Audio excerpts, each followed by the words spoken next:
우리가 어떻게 그들을 이겨낼 수 있는? 일반 성도님들이요, 이런 분들 얘기합니다. 이단들이랑 붙었어요.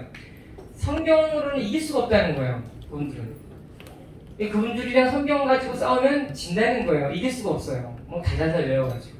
왜 그럴까? 우리는 정말 어렸을 때부터 주일학교를 통해 성경을 배웠고 공부를 했고 맨날 묵상하고 말씀 매번 듣는데 왜 우리는 성경을 모를까? 왜 모를까? 사실 우리가 읽었던 4계절에 성경에 관한 모든 것이 다 담겨 있습니다. 이걸만 기억하고 돌아가면 될 것 같아요. 우리 지난번에 세계관을 배워서 세계관 배웠죠? 첫 번째는 우리 1강은 포스트 모던이었어요. 그죠? 1강은 포스트 모더니즘. 이 세상적 세계관, 오늘날 현대 시대에 현대 이후라고 하는 탈근대 시대에 이 세상 사람들이 어떤 생각을 가지고 있는지 포스트 모던 세계관을 배웠고, 자, 그런 어떤 포스트 모던의 문제점을 생각하고 우리는 이 모든 것의 토대가 무너진 게 근대라고 한다면 그 토대를 뭐냐? 성경에 찾아야 돼요. 다시. 우리의 유일한 기준은 성경밖에 없습니다. 그래서 여기서 오늘 우리 신앙, 이걸 다른 말로 제가 어떤 말을 쓰냐면 신앙의 윤리라고 했습니다. 원래 보통 윤리라는 말은요, 에틱스라고 써요. 에틱스인데 이반 도덕적인 윤리, 심지어 이 도덕적 윤리를 창출하는 원리까지 포함하는 게 에틱스예요. 근데 에틱스도 틀린 말은 아니지만 저는 그 에틱스의 의미보다는 크라이테리아, 스탠다드, 표준, 기준, 토대의 의미로 쓰려고 하는 거예요. 이런 의미에서 신앙의 윤리가 뭐냐? 성경이에요. 윤리는 표준입니다. 표준, 기준. 우리가 무언가를 생각하고 행동하는 것의 기준. 이게 뭐라고요? 이게 성경입니다. 이것만 우리가 배우고 하면 이 세상이 무서울 게 하나도 없는 거예요. 우리가 확실히 알고 확신하는 일에 갈 수가 있는 겁니다. 여러분들이 믿고 공부하는 것이 맞다고 확신할 수가 있는 거예요. 그것이 어디부터 나오냐면 성경에 대한 믿음에서 나온다.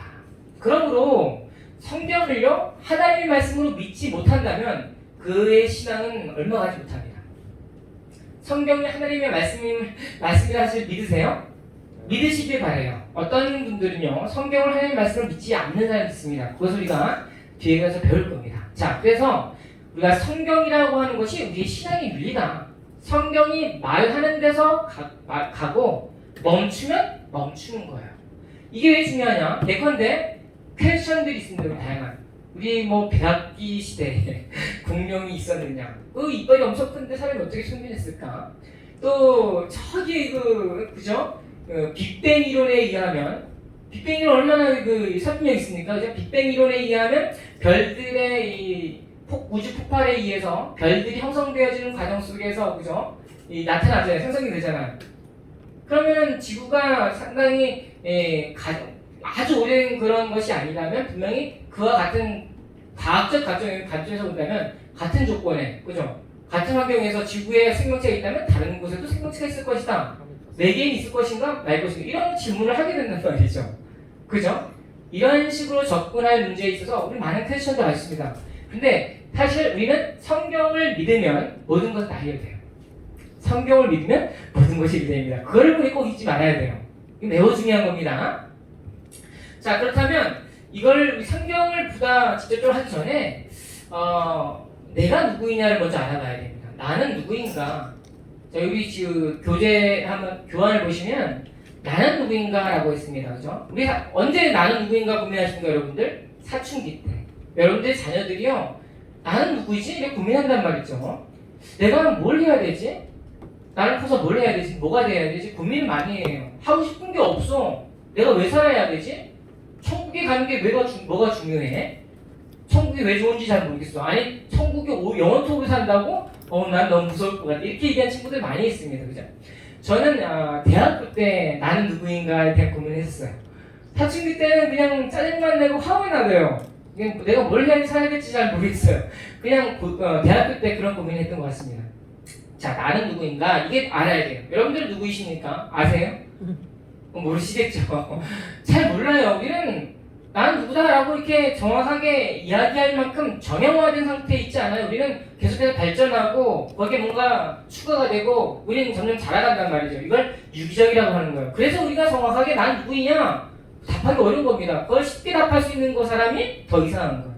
우리는 정확하게 모르겠습니다. 그런데 근본적으로 나는 누구인가를 알 수 있는 그 길을 좀 더 모색해 볼 필요가 있다. 철학에서 이런 말을 합니다. 여기 두 번째, 나라는 존재에 대해서 이렇게 나와 있죠. 철학에서 이런 말을 씁니다. 내가 누구인지 알지 못하는 사람은 내가 원하는 것이 무엇인지 알지 못한다. 아주 철학적이에요. 이게 어려운 내용이 아닙니다. 그죠? 우리 짜장면집에 가면, 중국집에 가면 여러분들 뭐 먹을까 고민하십니까? 내가 짜장면을 먹을까 짬뽕을 먹을까 고민하잖아요. 이게 내가 누구인지에 대한 고민이에요. 나는 짜장면을 좋아했을까? 짬뽕을 좋아했을까? 저는 지금도 고민을 해요. 사실. 왜냐하면 제 어머니가 항상 짬뽕을 좋아하셨거든요. 그래서 나는 짬뽕을 먹어야 될 것 같아요, 왠지. 그래서 저희랑 저희 가족들은요, 중국집에 가면 항상 저는 짬뽕을 시켜요. 그리고 저희 아내와 제 아이들은 짜장면을 시킵니다. 분명히 그들은 짜장면을 좋아해요. 저도 짜장면 좋아하지만 짬뽕이 더 좋은 것 같아요. 그죠? 나는 누구인가? 짜장면, 짬뽕을 누가 더 좋아하느냐? 내가 정말 짬뽕을 좋아할까, 짜장면을 좋아할까? 이 질문은 똑같은 말이에요. 나는, 여러분들은 어떤 거 좋아하십니까? 짬뽕 좋아하십니까? 짜장면 좋아하십니까? 짬뽕. 짬뽕을 좋아하시는 분? 짜장면을 좋아하신다. 예. 자장면, 이렇게 얘기하더라고요. 예. 이게 내가 누구인가에 대한 질문이에요. 어렵지 않습니다. 간단해요. 자, 그런데 과연 나는 내가 진짜 자장면을 좋아하고 짬뽕을 좋아하는가? 이거를 그건 차치하고서라도 진짜 근본적으로 내가 누구인가? 이걸 알려면요. 내가 나를 심리학이죠. 내가 나를 바라보는 관점이 다르고 타인이 나를 바라보는 관점이 다르고 가족이 나를 바라보는 관점이 다르고 근데 뭐 네 가지 시각이 다르잖아요. 일면 사실이에요. 과연 나는 내가 이렇다고 생각하는데 꼭 붙어 있는 얘기를 해요. 내가 나 너무 착해. 그럼 우리 아내한테 물어보세요. 남편한테. 착하다 인정합니까? 저희 작은 쌍둥이 형이랑 같이 만나면요 이런 얘기를 해요. 저희 아내가 이제 또 남편에 대해서 불평불만도 있잖아요. 이렇게 얘기하면은 우리 작은 형님이 그런 얘기를 합니다. 저기 재수씨 천사랑 사는 줄 아세요? 우리 형수님 만나면 형수님도 우리 형 얘기해요. 형수님, 우리 형 진짜 좋은 분이에요. 다 다르죠. 본인이 생각하는 거하고 내 아내가 내를 생각하는 게 달라요. 그죠? 표준이 정확하지 않다는 얘기죠. 자, 그렇다면 내가 누구인가? 이 질문은요, 존재론적 질문이에요. 내가 who am I? who am I? who? 나는 누구냐? 그러면은 나라는 존재로 하는 것은요, being이거든요. 이게 없다가 있게 된 거죠. 그럼 나를 만드신 누군가 있어야 돼요. 그죠? Who am I? 할 때는 내가 누구인가? 그럼 나를 만드신 사람은 누구이냐? 이런 차원에서요, 근본적으로 종교적인 질문이에요. 철학은 여기를 넘어가지 못합니다. 왜냐하면 철학은 종교에까지 다다르지 못하기 때문이죠. 인간이 이성으로 진리를 공부하려다 보니까 나를 누가 지었을까에 대한 고민까지는 나아가지 못해요. 그건 인간이 이성을 파갈 수 있는 영역이 아니기 때문입니다. 그러나 우리는 종교적인 차원에서 넘어가야지 이 답을 해결할 수가 있어요. 자, 하나님은요, 확실히 우리 성경에서 사람 뭐를 창조했다 그랬죠? 하나님의 형상대로. 창조주의 형상대로 지으셨다라고 했습니다. 이게 우리예요. 내가 누굽니까? 하나님의 형상대로 지음받은 존재예요. 여기에 절대적인 자존감이 있는 거예요. 하나님의 형상대로 지음받았다는 것보다 더 중요한 건 없습니다. 야, 넌 귀한 사람이야. 야, 내가 어렸을 때부터 너를 얼마나 예뻐했는데 그런다고 아이가 정말 건강한 자존감을 가지고 살아갑니까? 아니에요. 아무리 잘 나가는 사람 누가 이런 얘기하잖아요. 서울대에 있는 졸업하신 분들이 제일 뭐라 그러죠? 열등의식이 심하다 그러잖아요. 연대 의대 졸업하신 그 의사 선생님이 얘기하시더라고요. 그럼 아닌지 틀린지는 잘 모르겠습니다. 그 자존감이 안 나가요. 진정한 자존감이 진정한 마음의 어떤 존재 의식은요 하나님 형상대로 지음받았다는 거예요. 그것보다 중요한 거 있습니까? 없어요. 이게 우리 같은 존재라는 거죠. 자, 그래서 창세기 1장 26절 모세는 이렇게 말을 하고 있는 거예요. 같이 읽어보겠습니다. 시작. 하나님이 이르시되 우리의 형상을 따라 우리의 모양대로 우리가 사람을 만들고 그들로 바다의 물고기와 하늘의 새와 가축과 온 땅과 땅에 기는 모든 것을 다스리게 하자 하시고 이게 우리 인류에게 주어진 사람입니다. 우리가 왜 살아야 돼? 하나님의 형상대로 지음받아서 다스려서 뭐하게요? 하나님께 영광을 돌려드리려고 하나님의 영광을 돌려드리는 감사하는 그런 존재로 살아가려고 이런 일을 우리에게 맡기셨습니다. 사도행전 10장 28절 우리가 그를 힘입어 살며 기동하며 존재한다. 자, 그래서 내가 나는 누구인가? 나를 알려면 존재론적 질문을 해서 종교적 질문 누구를 알아야 되냐면 하나님이 누구이신지를 알아야 된다. 하나님이 누구신지. 왜? 나를 만드신 하나님을 알아야 그분에 의해 만들어진 나를 알 수 있는 거 아닙니까? 그죠? 그러니까 하나님이 누구이신지를 알아야 된다. 자, 우리 기독교 강요에 칼빈은 다음과 같이 얘기를 하는 거예요. 기독교 강요라는 책을 존 칼빈이라고 하는 종교개혁자가 로마 중세 로마 카톨릭의 교회로부터 참된 종교의 본질이 이거다 라고 보여주며 쓴 책이 기독교 강요인데 여기에서 이런 글로 시작한 거야. 하나님을 아는 지식. 그래서 이게 되게 중요해요. 하나님을 아는 지식이다. 자, 따라하겠습니다. 하나님을 아는 지식. 하나님을 아는 지식. 여러분 이게 진짜 중요한 거예요. 하나님을 아는 지식. 이거 벌써 배웠습니다. 이제 성경 그리고 하나님을 아는 지식. 그럼 성경은 뭔데요? 하나님을 아는 지식을 알려주는 하나님의 말씀이죠. 그죠? 자, 하나님을 아는 지식에 대해서 다음과 같이 말씀을 하고 있습니다. 읽어볼까요? 시작! 네가 지니고 있는 지혜, 즉 참되고 건전한 지혜는 거의 모두가 두 가지 부분으로 되어 있으니 곧 하나님을 아는 지식과 우리 자신을 아는 지식이 그것이다. 이 세상의 모든 지식들이 있어요. 다양한 지식들인데 크게 두 가지가 있다는 거예요. 그 뭐냐면 하나님을 아는 지식과 뭐예요? 자, 나를 자신을 아는 지식. 두 가지가 이루는 거예요. 자, 그래서 내가 누구인지 알고 싶다. 그럼요, 하나님을 알아야 돼요. 자, 하나님을 알게 되면 그제서야 뭘 알게 되냐? 나를 알게 됩니다.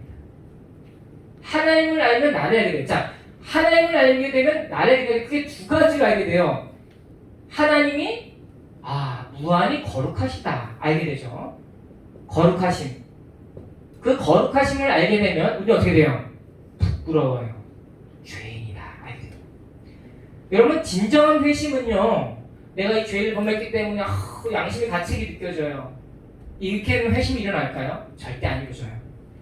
그저 나는 회개했어 라고 간단하게 생각하고 넘어갈 거예요. 그리고 나서 그 다음에 또 그 죄를 범하게 되겠죠. 또 그 죄 가운데 빠지게 되겠죠. 물론 사람들이 그 감성 어린 회개를 하는 분들 많이 있습니다. 특별히 청년 때에 그런 분들이 많이 있어요. 감성에 이렇게 많이 치우치잖아요. 그래가지고 막 이렇게 눈물을 흘리고, 특별히 수련회 같은 데서 눈물을 펑펑 쏟고, 이러면 중고등부 수련회 때 그죠? 수련회 하잖아요. 가가지고 막 열띤 찬양과 기도회 가지고 하잖아요. 거기에는 가짜가 많아요. 그렇다고 나쁘다는 건 아닙니다. 그런 게 필요해요. 근데 가짜들이 꼭 있어요. 내 마음 가운데 이루어지는 그런 거 있습니다. 그래서 에드워즈 때는 꼭 부흥이라 하잖아요. 막 부흥이라 해요. 그게 좋은 것만 아니에요. 부흥에는 항상 위선이 따라오거든요. 항상 그런 게 있어요.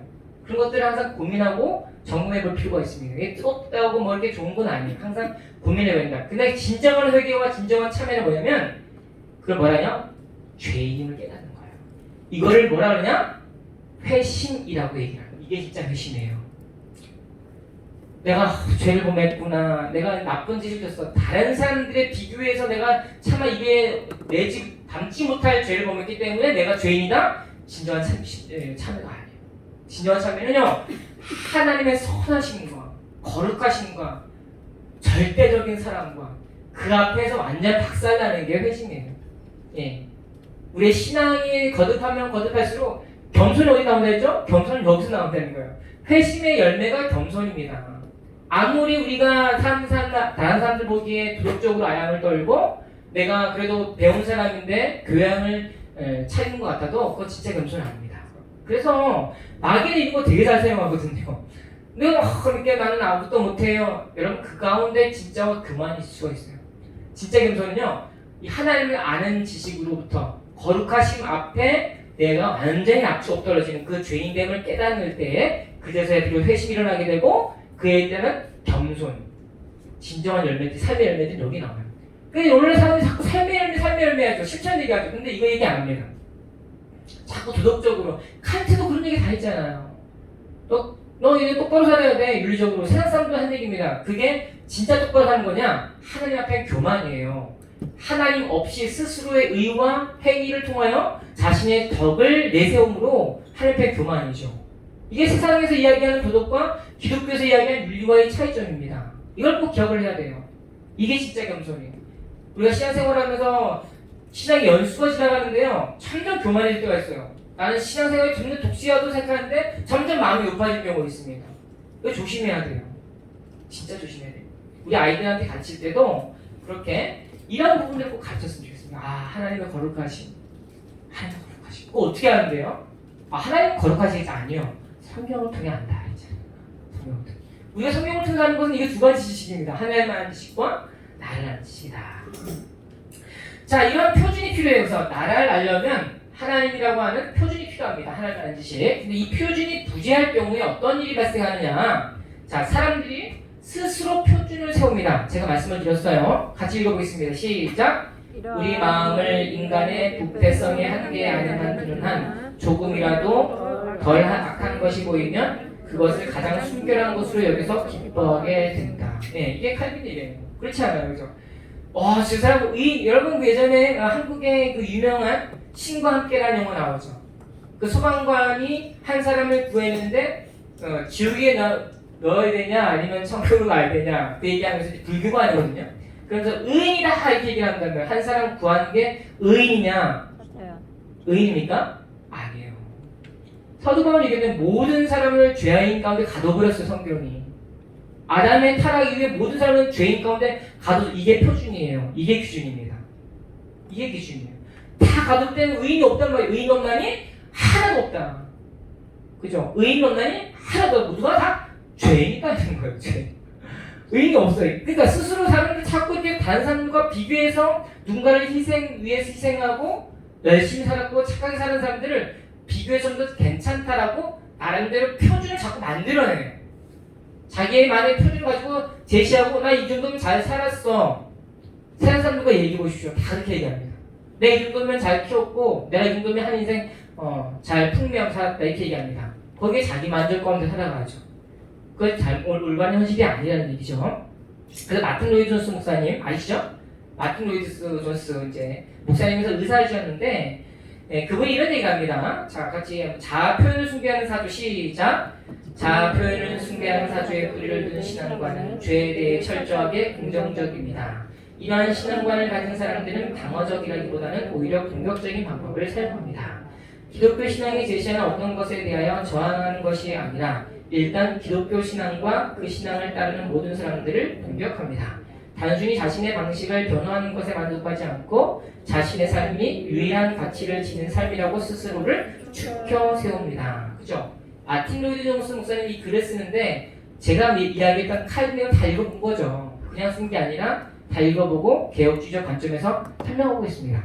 자, 이렇게 우리가 나를 알려면 하나님을 알아야 된다. 그죠? 하나님을 알면 하나님의 거룩하심을 깨닫게 되고 나에 대해서는 내가 죄인이구나, 구제불능이구나, 아무것도 할 수 없는 연약한 존재다 이걸 알게 되는 것이죠. 그죠? 그래서 만약에 이 지식이 없으면 어떻게 된다고요? 표준이 부재할 경우는 스스로 표준을 만들어내고 이 정도면 괜찮은 신앙생활이야, 이 정도면 괜찮게 신앙생활을 했어 라고 스스로 추켜 세운 일들을 많이 하게 되고 자기의 세워놓은 표준에 맞지 않으면 뭐가 돼요? 공격이 들어가는 거예요. 그래서 여러분 세상 사람들이 기독교를 공격합니까 안 합니까? 100% 공격해요.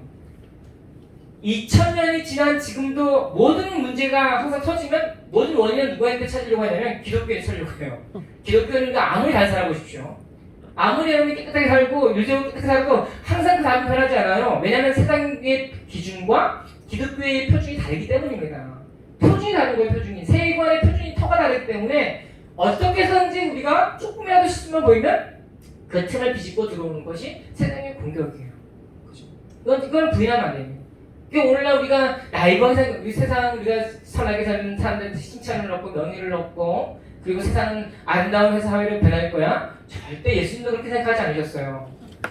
마지막 때 어떻게 해요? 사도 바울이 얘기하잖아요. 마지막 때 말세 가까운 사람들이 그저 자기를 사랑하고 귀를 간지럽게 하는 사람 쫓아다니고 그죠? 자기 비판하고 이런 얘기 하잖아요.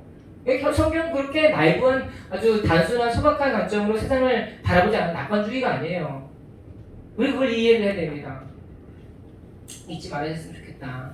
자, 그러면 하나님 아는 지식이 되었습니다. 하나님 아는 지식은 뭔데요?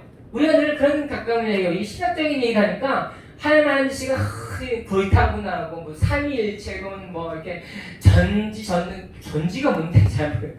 네, foreknowledge, 전지. 이게 뭔 얘기죠? predestination, 예정론, 예정, 선택, 작정, divine decree, eternal life.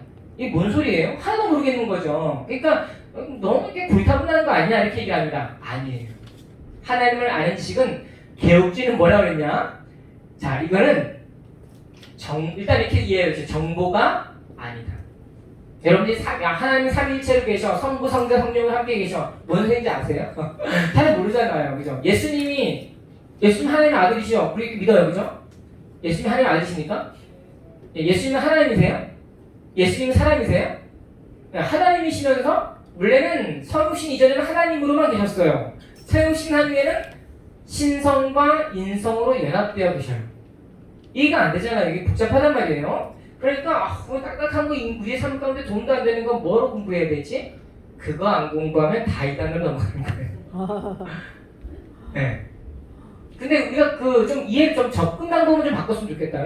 단순 정보가 아니다. 달달달 외워야 될 게 아닙니다. 우리가 소요리 문답 배웠죠. 107문항의 그죠? 대열리 문답은 120 몇 개, 140 몇 개 됩니까? 그걸 달달달 외워보세요. 정보를 외우면요 도움이 하나도 안 됩니다. 그 청교도들이 그 소요리 문답을 만들 때는요 매우 고심을 하고 실천적으로 고민하며 작성해 놓은 문답이에요. 그 정보와 지식은요 단순히 정보가 아니라 그러면 진짜 뭐라 했죠? 실천적인 알입니다. 이걸 뭐라 그러냐면 자 노잉이라는 거죠. 노잉. ing니까 현재 진행형이죠. 진행형이요. 정보라고 한다면 지식이라고 하면 knowledge죠. 그죠? knowledge가 아니라 knowing으로 이해한다. knowledge라는 자체가 나쁘다는 말이에요. 그다음 우리가 knowing으로 좀 이해를 하자. 그죠? information이 아니라는 얘기죠. information이 아니라 knowing, 실천적인 알입니다. 이걸 뭐라 그럽니까? 이거를 인격적인 알입니다. 이렇게 얘기해요.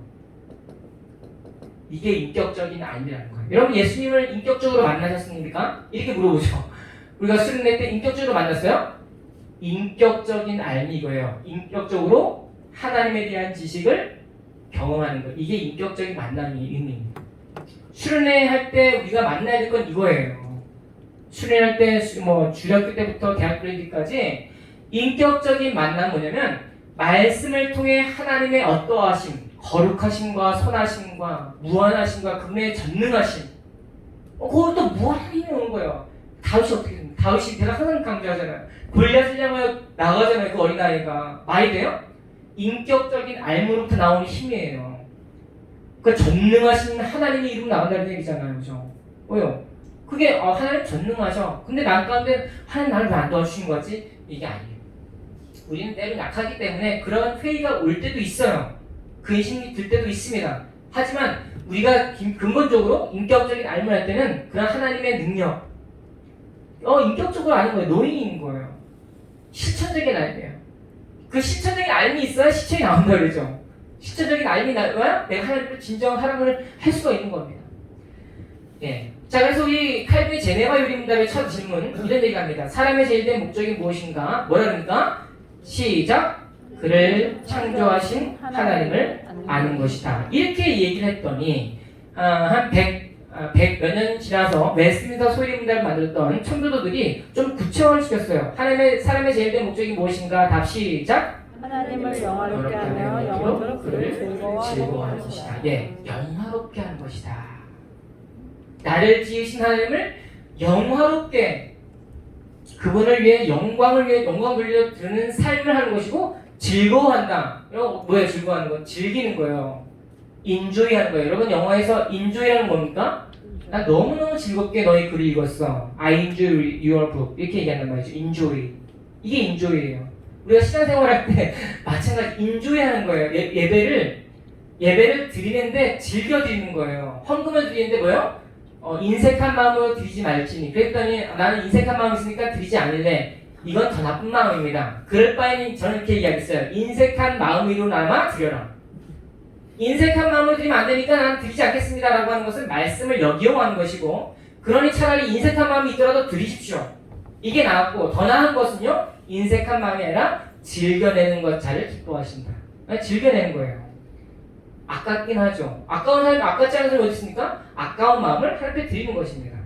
이것이 진정한 암이라는 거죠. 그래서 헬만 바비크는 다음까지 표현할 때 진정한 암, 실천적인 암이 뭐라 하냐면 이걸 뭐냐면 이게 믿음의 지식이라는 말 쓰는 거예요. 믿음의 지식이다. 믿음의 지식이다. 같이 한번 읽어볼까요? 단순한 정보와 믿음의 지식을 비교하면서 다음과 같이 말하고 있는데 이거 우리 회장님께서 한번 읽어주시겠습니까? 네. 이 두 가지는입니다. 이 두 가지는 서로 현격한 차이가 있다. 식물이나 동물 혹은 사람이나 나라 등에 대한 몇 가지 정보를 책에서 얻었다고 해서 그런 주제에 대해 직접적인 인격적 지식을 가졌다고 할 수는 없는 것이다. 그런 정보는 그저 다른 사람이 그 주제에 대해서 제시해 놓은 묘사에 근거하는 것일 뿐이다. 이런 의미에서 정보는 그저 머릿속에만 일어나는 사건이다. 그러나 진정한 알미란 인격적인 관심의 요소와 개입과 마음의 활동을 내포하는 것이다. 바빙크 개혁교의학 개요 23. 예. 그렇죠. 마지막 문장이 아주 압권이죠. 이런 얘기합니다. 인격적인 관심의 요소와 개입과 마음의 활동을 내포하는 것이다. 활동. 이걸 세계관이라고 해요. 요소, 관심의 요소, 개입, 활동. 존재가 있고요. 존재에서 플로잉이 일어나고 거기서 활동이 일어나는 이 어떤 세계관적 요소를 지금 얘기하고 있습니다. 뭐냐면 실천적인 알미란 어떤 관심, 우리 마음 가운데 관심을 불러일으켜요. 관심이 점점 극대화돼요. 그럼 뭐가 되냐면 활동이 일어나는 거예요. 그죠? 그래서 우리가 하나님을 올바로 알면요 삶이 그대로 따라오게 돼 있다는 거예요. 만약에 이런 개념 없이 우리가 이렇게 살아야 되지, 이렇게 살아야 되지 안 나오면 절대 그 삶이 나올 수가 없어요. 예. 사랑의 마음은 뭐예요? 늘 질투하고 시기하고 그러는데 패배하고. 자, 우리 하나님 하는 지식을 좀 배웠고요. 이제 두 번째 하나님 하는 지식은요. 그럼 어떻게 하나님 하는 지식이 이제 알 수 있는 방 두 가지가 있는데 첫 번째, 사실 세 가지로 볼 수 있는데 첫 번째 일단 마음속에 본성적으로 숨겨져 있다. 뭐라 그러냐면 종교의 씨앗이다 이렇게 됩니다. 종교의 씨앗 많이 들어보셨을 거예요. 종교의 씨앗. 다른 말로 종교성이 있다. 종교성이 있다. 하나님은 모든 인류에게 종교의 씨앗을 심어 놓으셨습니다. 자, 다윗은 고백합니다. 읽어볼까요? 시작. 어리석은 자는 그의 마음에 이르기를 하나님이 없다 한도다. 하나님이 있는데 없다고 스스로 극구 부인한다는 거죠. 종교의 씨앗이 있다는 거죠. 자, 오히려 하나님이 없다라고 하는 것은요, 종교의 씨앗이 있다는 것을 반증해요. 왜요? 있는 걸 없다고 하니까. 있으니까 없다 그랬죠. 자꾸 부인하고 싶은 거예요. 네, 그럼 뭐예요? 종교의 씨앗이 있다는 거예요. 네. 그래서 종교의 씨앗에 불구하고 하나님 자꾸 하나님 아는 지식을 가리우는데 두 가지 현상이 나타난다. 그게 우리 씨앗하고도 아주 중요한 게 있어요. 일단 종교의 씨앗 볼게요. 종교의 씨앗이 있어요. 어떻게 알 수 있느냐? 이러한 종교의 씨앗이 있는데도 이거 자꾸 거부하는 현상이 나타나는데 두 가지. 첫 번째 미신. 미신이 뭡니까? 우상에게 절하고 이 미신 같죠, 그죠? 아니면 그 정한 소리 떠가놓고 비나이다 아침마다 그게 미신인 것 같고, 아니면 전배를 보거나 타로 카드를 보죠. 또 신문에 뭘 보죠? 오늘의 운세. 여러분 절대 보면 안 됩니다. 그건 미신행위예요. 절대 궁금해도 보지 마세요. 저도 궁금할 때 있었어요. 네, 궁금할 때 있는데요. 여기서 자기 생일책 보내고 무슨 띠다 여러분 안 보시기 바랍니다. 네? 아니 그냥 다 잊어버리세요. 그거는 네? 미신이에요. 근데 그것도 미신인데 신앙생활할 때 미신 생활한단 말이에요. 예를 들면 이제 열광적인 신앙생활, 내가 이렇게 열심히 신앙생활을 열심히 하면 하나님이 나에게 복을 주실 거야. 이거 뭐라 그러죠? 기복신앙이에요. 그래서 여러분 그 기복신앙은 여러분 우리가 하나님의 복을 바라는 것 자체 나쁜 건 아닙니다. 하나님은 우리가 복을 기도할 수 있죠. 그죠? 우리 승진도 시켜주시려고 기도하고요. 우리 또 재산도 이렇게 월급도 좀 오르게 해달라고 기도하고, 직장이 구해지게 해달라고, 대학교 합격해달라고 기도를 해요. 우리가 하나님을 의존하는 거하고, 그러나 그게 아니라 내가 이렇게 열심히 했으니까 나에게 도와주십시오. 내가 이렇게 신앙생활 진짜 열심히 했는데 하나님 믿으실 수 있습니까? 이 기복신앙이에요. 왜요? 이렇게 내가 열심히 했기 때문에 뭔가 주실 거야 라고 한다면 하나님이 뭘 주시냐 하나님은 알아서 내가 요구하면 무조건 줘야 되는 어떤 그런 수동적인 존재로 전락하게 되고 맙니다. 그죠? 내가 이렇게 했으면 하나님 안 주셔? 나 치사해, 나 교회 안 갈 거야. 네. 여러분 진짜 그런 분들 많이 계세요. 그런데 우리 신앙생활 하면서 조심해야 됩니다. 내가 이렇게 열심히 했는데 신앙생활 열심히 했는데 이렇게 할 수 있느냐? 이건 아닙니다. 이거 미신이에요. 이런 미신적인 신앙생활이 우리 삶 속에서 자주 나타납니다. 그죠? 두 번째는 외식입니다. 외식. 우리 외식하면 생각나는 사람이 누구죠? 바리새인. 바리새인들이 외식했죠. 바리새인이죠. 네. 아입니다. 예, 바리새인. 바리새인들이 왜 외식했습니까?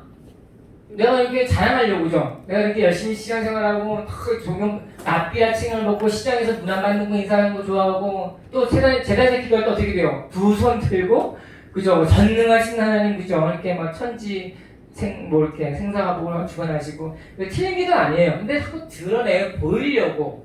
자꾸 이렇게 보이려고 하는 외식 행동. 내가 이렇게 깨끗한 사람인데? 여러분 그 바리새인뿐만 아니라 누구도 외식했습니까? 베드로도 외식했잖아요. 베드로. 응? 베드로가 예수님을 부활하신 이후에 유대인들이랑 그 이방인들이랑 밥을 먹는데 유대인들이 너 왜 이방인이랑 밥 먹어? 그래갖고 안 먹은 척 했단 말이에요. 내가 그 유대인인데 저렇게 부잘것 이방인이랑 먹었다고 요거도 볼까봐 그 외식 행동해가지고 어떻게 해요? 바울한테 엄청 깨집니다. 그거 베드로. 예. 우리 사건도 일어날 수 있어요. 외식이. 근데 두 번째 종류의 외식 또 하나 있는데 뭐냐면 하나님이 무서워서. 자, 미신은 내가 이렇게 열심히 하면 복을 주실 거야 라고 신앙생활을 하는 게 미신이고, 외식은 내가 이거 안 하면 어떡하지? 하나님 나를 벌을 내실 것 같은데? 하나님 나 이거 저주받는 거 아니야? 내가 오늘 교회 빠지면 사고 나는 거 아니야?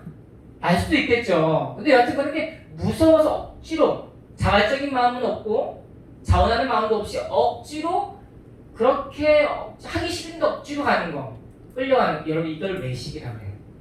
예. 우리 신앙생활이요, 우리 다 이렇게 다 성장하는 상태는 아니잖아요, 그죠? 잘한다는 과정 이런 현상들이 나타날 수 있어요. 나타날 수 있는데 우리는 이걸 늘 조심을 하고 걷어내는 작업은 해야 됩니다. 그죠? 이걸 꼭 기억했으면 좋겠다. 외식, 내가 이번에 헌금 11조 안 바쳐가지고 하나님 심하면 어떡하지? 망하면 어떡하지? 물론 그런 생각이 들어야 되죠. 들어야 되는데 그렇기 때문에 11조를 하는 것은 그렇기 때문에 헌금생활을 하는 것은 그렇기 때문에 예배생활을 한다? 그것은 외식된 행동이다. 그 하나님 성경은 뭐라도 진정을 알죠. 인격적인 것에서 나오는 행동들, 우러나오는 마음들 되게 중요시 여겨요. 우리 교회 신앙생활 한번 돌아보십시오. 여러분들 삶은 얼마나 외식이 많습니까? 안녕히 계셨습니까? 속으로 막 미워해요. 안녕히 계셨습니까? 그거예요. 야, 축하한다. 대학교도 대학교 존대가 되면서 속으로 너무 배 아프 죽겠는 거예요. 네. 그런 일들이 우리 삶 가운데 일어날 수 있습니다. 그죠? 또 어떤 분들, 이런 분도 계세요. 차라리 빈말할 바에는 내가 얘기를 안 하겠다. 내가 좀 속이 다 아파가지고 빈말도 거짓말이니까 내가 축하를 못 해주겠다. 네. 그것은 무슨 자인지 잘 모르겠습니다. 여하튼 그런 모습들이 우리 삶 가운데 많이 나타날 수 있습니다. 자, 외식. 자, 근데 아이러니컬하게도 이 미신과 외식. 내가 이렇게 섬기면 하나님 복을 주실 거야? 내가 이거 안 하면 어떡하지? 하나님 나를 저주하실 것 같은데 하면서 신앙생활하는 것은 뭘 드러내느냐면 종교의 씨앗이 인간에게 심겨져 있다. 하나님을 아는 지식이 어느 정도 인간에게 알려져 있다라는 것을 반증해 준다는 거예요. 그런데 오늘 많은 사람들은 이것을 어떻게 한다? 거부한다는 거예요. 그죠? 미신적인 행동들이, 외적인 행동들이 이 세상에 많은 사람들 가운데, 특별히 믿지 않는 사람들 가운데 있는데도 불구하고 그들은 늘 하나님을 자꾸 거부하는 거예요. 거부한다. 네?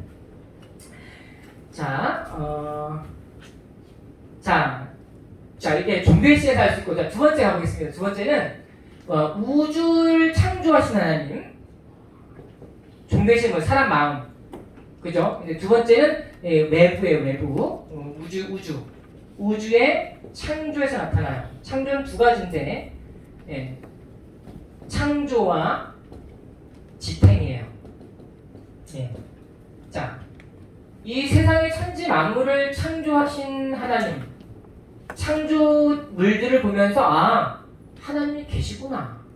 이 세상의 원리를 보십시오. 산이 있고 우리 성경이 이게 모세가 하늘에 나는 새, 그죠? 이 육지에 있는 동물들, 물 속에 있는 생물들, 뭔가 이렇게 뭔가 구분이 이루어져 있어요. 이런 원리는 어디서 나온 거죠? 이 세상에 그냥 막 돌아가는 것 같은데 그렇지 않다는 거예요. 어떤 원리가 고유한 원리가 있더라는 거죠. 그죠? 고유한 원리가 없지 않습니다. 여러분, 과학자들은 그걸 인정하지 않는 것 같아요. 이 세상에 하나님이 없다면 어떻게 이 모든 것들이 고유한 원리 가운데 있을 수 있을까요? 제가 늘 강조하는 거, 피타고라스. 잘 몰라요, 저는. 근데 피타고라스가 피타고라스 정리를 만들었어요? 아인슈타인이, 그죠? 그 무슨 이론이죠? 상대성 이론을 만들었어요? 발견한 거죠. 항상 이게 발견한 거다. 그죠? 있는 걸 발견한 거잖아요. 우영우가, 아시고 우영우? 예. 이기잖아요. 기러기, 토마토, 스위스, 인도인, 별똥별, 우영우. 앞으로, 거꾸로 읽어도? 네, 똑바로 읽어도 우영우. 예. 앞으로 읽어도 우영우고, 거꾸로 읽어도 우영우네요. 그죠? 뭔가 원리가 있잖아요. 그런 자폐성 질환 아이들이 가지고 있는 천재적인 기질은 어디서 나온 거죠? 여러분, 어떤 천재들은요, 그 헬기를 띄워서, 들어보세요. 헬기를 타고 하늘로 올랐는데, 헬기 타고 그냥 지나갔어요. 한 도시를. 지나가는데, 그 도시에 자기가 눈으로 봤던 모든 건물들의 창문 개수를 다 나중에 그림으로 그리는 거예요. 거의 신적인 거 아닙니까, 지금? 어떻게 가능해요? 무슨 한 아파트 한 거 아니고, 그 도시에 있는 모든 곳의 창문 개수를 다 적는다는 거예요. 그거 어떻게 설명할 건데요? 예. 창조의 원리와 질서를 보면, 하나님이 있구나. 전능하신 어떤 분이 있는 것 같아. 정확한 모르겠어요. 있는 것 같아요. 그죠? 또 두 번째, 지탱한다라는 건 뭐냐면, 창조된 피조물을 하나님이 붙잡고 계신다는 거예요. 자, 만약에 하나님이 창조해 놓으시고, 하나님 저 멀찌감치 가가지고, 이렇게 팔짱을 끼고 딱 있어요. 그게 누가냐면 스토아 학자들이에요. 스토아 철학자들. 스토아 철학자들은 하나님이 인정해요. 하나님이 있어. 이제 있는데 창조를 딱 해놨단 말이에요. 지구와 달과 태양을 만들어. 근데 보세요. 제가 항상 가는 곳은 똑같이 돌아가잖아요. 그죠? 지구 1년에 365일. 하나님이 있어도 없어도 365일. 이런 식으로 돌아가는 것 같아요. 그러니까 하나님은 저기 멀찌감치 앉아가지고 만들어놓고 자연이 알아서 돌아가게 만들었구나. 이렇게 만드는 거죠. 거긴 지탱이 없습니다. 자, 여기 지탱이 뭐냐면, 하나님은 우리 성경은 뭐랍니까? 배고픈 사자를 먹이시고, 서인과 악인에게 비를 내리시고, 우리에게 먹을 것을 주시고, 철을 따라 음료를 허락하여 주신다. 이게 뭐예요? 이게 지탱이에요. 여러분, 우리가 직장 생활을 하고 있습니다. 그죠? 직장 생활을 하는데 여러분들이 하나님이 붙잡고 계시지 않으면 직장 생활 못합니다. 하나님이 이 우주를 지금도 당신의 전능한 능력으로 붙잡고 계심으로 지구가 365일 태양주를 돌아요. 나중에 여기서 우리가 얘기 안 할 텐데, 요걸 인정하지 않으면 그게 누구냐면 이게 아리스토텔레스예요. 오늘날 과학의 모든 과학적 원리, 과학적 사고관의 기초를 놓은 사람이에요. 아리스토텔레스. 아리스토텔레스는 얘기해서 하나님은 아마 저 우주의 천체를 만들어 놨을 거야. 그 다음에는 자기들끼리 알아서 돌아가요. 이 천체에 의해서. 최소한의 1원리, 부동의 동작, 예? 움직이지 않는데 움직이는 존재가 어떤 것을 하늘에 어떤 천체를 만들어 놨습니다. 그 천체가 이제 만들어 놨으니까 그 다음 하나님 개입 안 해요. 천체가 알아서 지들끼리 영향을 받아서 돌아가요. 오늘날 진화론자들이나 과학적 사고관을 가진 이 세상의 이론과 다르지 않습니다. 아리스토텔레스. 이런 사람들이 영향을 받은 사람들은 아주 이실론자들이에요. 하나님 존재를 인정해요. 근데 인간 이성이 절대적으로 탁월하다고 보기 때문에 이성으로 모든 것을 다 파악을 하고 설명하려고 하죠. 성경을 우리에게 표준이라고 했는데 이들은 이성을 가지고 성경을 해석합니다. 절대 실패한다 그랬어요. 그렇게 하면. 이런 사람들이 나타나게 되는 겁니다. 자, 이렇게 그러나 그렇게 아니라 하나님은 지금도 지탱해 나가고 계신다. 우리가 비가 옵니다. 우연입니까? 우연 같아요? 절대 하나님 우연이 없어요. 그러면 이거는 하나님께서 옛날부터 만세전에 작정해 놓으셔서 몇 날 몇 시에 한국이라는 특별히 제기동 동도교회 언제 비가 올 거야? 라고 해놓으셨을까요? 네, 해놨어요 분명히. 근데 우리는 몰라요. 왜냐면 그걸 우리에게 알려주지 않았어요. 이해되십니까? 이게 이제 예정과 그게 좀 복잡한 내용인데 여하튼 그렇게 하나님은 모든 것을 우리 눈에는 우연히 나타나는 것 같아요. 근데 하나님은 모든 게 필연이다. 그걸 우리가 이해를 풀고 있어요. 그러면 내가 죄를 짓는 건 어때요? 내가 죄를 지었어요. 하나님 내가 죄를 짓도록 만드셨으니까 성경 그렇게 얘기 안 해요. 하나님 사람을 선하게 창조하셨을 때 죄를 지은 건 누구예요? 사람이 있다는 거예요. 그 신비는 우리 이성으로 다 불가합니다. 성경이 알려준 건 여기까지예요. 이건 우리가 어떻게 이해합니까? 이걸 믿는다 이렇게 얘기하는 거예요. 그래서 이성으로 자꾸 뭔가 하나님에 대해 이해하려고 하면 실패하게 되어 있습니다. 자, 이렇게 우주를 창조하신 하나님과 우주를 보존하신 하나님. 제가 지금 서 있는 것도 하나님이 나를 붙잡고 계심으로. 그게 모든 게 은혜다. 네. 은혜라는 건 바로 이때 하는 거예요. 모든 게 은혜다. 내가 눈을 보고 있고, 내가 지금 안경을 쓰고 있고, 내가 지금 내 주변에 사랑하는 자녀들이 있고, 비록 내 삶이 지난하고 고통스럽고 모질질지라도 내가 지금 누군가를 사랑할 수 있는 기회가 있다는 거. 이것이 하나님 우리에게 주신 은혜이다. 자, 그런데 하나님 이렇게 종교의 씨앗도 심어주시고 우주의 창조를 통해 우리에게 하나님의 존재를 알려주시는데 사람은 그 하나님을 깨닫지 못한다. 자, 5페이지 사람 하나님을 깨닫지 못한 아래에 한번 인용문을 읽어보겠습니다. 시작. 하나님의 영광이 그토록 찬란하게 비치고 있건만 그것을 진정으로 바라보는 사람은 100사람 중 하나도 되지 못하는 법이다. 자, 그러므로요. 왜 그러냐면 이제 죄로 타락한 존재인 우리들은 그래요. 그래서 하나님을 아는 지식에 이르는 방법은요. 나의 지식과 이성이 아닙니다. 여러분 벌써부터 거기에 실패해요. 내 지성으로 과학적인 방법으로 하나님을 알려고 하잖아요. 예. 이거 몇천 년의 역사 동안 타락했던 철학도 해결하지 못한 건 어떻게 해결합니까? 못 해결해요. 예. 하나님을 알 수가 없습니다. 그렇게는 알 수가 있는 게 아니에요. 그래서 자꾸 그쪽으로 알려고 하면 자꾸 이상한 데 빠져요. 여러분 성경이 이단에 빠진 분들이 왜 빠집니까? 성경을 자꾸 이단들은 임으로 가르쳐요. 막 빠삭하게 와가지고 여러분들이 이단들은 정말 어이가 없는 게 성경 해석이 성경 해석하지가 않은 거예요. 엉터리 해석이에요. 근데 마치 기호 코드 짜맞추시 막 말하는 거 들어보고 성도들은요 잘 모르니까 막 넘어가요. 근데 여러분 그 사람들이 얘기하는 것들은 근거도 없어요. 예를 들면 우리 교회가 주일날을 예배드린 것은 로마 시대의 태양신 그 문화를 받아들여서 우리가 주일날 예배드린 것이다. 원래는 토요일이었다. 그죠? 여러분 그 성도님들은 그런 얘기 듣고 나서 진짜 그런가 보다 그래요. 그게 아닙니다. 그게 아니에요. 뭐 어디서 이야기는 다 듣고 공유하면 할 말 모르니까 그거에 대해서 그죠? 안 넘어간단 말이에요. 그 사람들이 말은 처음부터까지 근거가 하나도 없어요. 그리고 그 사람들이 로마 신들의 어떤 그런 문화 하나도 모릅니다. 공부가 하나도 안 했어요.